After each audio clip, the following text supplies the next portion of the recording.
আসসালামু আলাইকুম। সবশেষ টি-20 সিরিজের দল থেকে 3টি পরিবর্তন এনেছে শ্রীলঙ্কা। বাংলাদেশের বিপক্ষে 3 ম্যাচের সিরিজের জন্য দলে ফিরিয়েছে 3 অলরাউন্ডার দাসুন সানাকা, দুনিত ওয়ালালাগে ও চামিকা করুণারত্নেকেও। 17 সদস্য দলের নতুন মুখ পেসার ঈশান মালিঙ্গা। গত জানুয়ারিতে নিউজিল্যান্ডের বিপক্ষে 2-1 ব্যবধানে হেরে যাওয়া সিরিজের দল থেকে বাদ পড়েছেন বানুকা রাজাপাকসে, চামিন্দু বিক্রমসিংহে ও আশিতা ফার্নান্দো। প্রায় 1 বছর পর টি-20তে ফিরলেন সাবেক অধিনায়ক সানাকা। সবশেষ তিনি দেশের হয়ে এই সংস্করণে খেলেছিলেন গত বছর জুলাইয়ে ভারতের বিপক্ষে। আরেক পেস বোলিং অলরাউন্ডার করুণারত্নেও সবশেষ দেশের হয়ে টি-20তে খেলেছিলেন 2023 সালের এপ্রিলে। এক সিরিজ পর দলে ফিরলেন ওয়ালালাগে। 22 বছর বয়সী স্পিন বোলিং অলরাউন্ডার টি-20 অভিষেক হয় গত বছর। এখন পর্যন্ত কেবল 4টি ম্যাচ খেলতে পেরেছেন তিনি।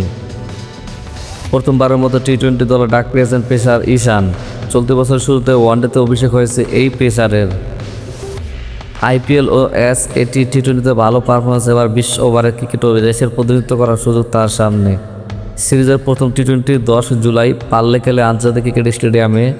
দ্বিতীয় টি-20 হবে 13 জুলাই ডাম্বুলায় এবং তৃতীয় ও শেষ ম্যাচ 16 জুলাই কলম্বোর প্রেমাদাসা স্টেডিয়ামে।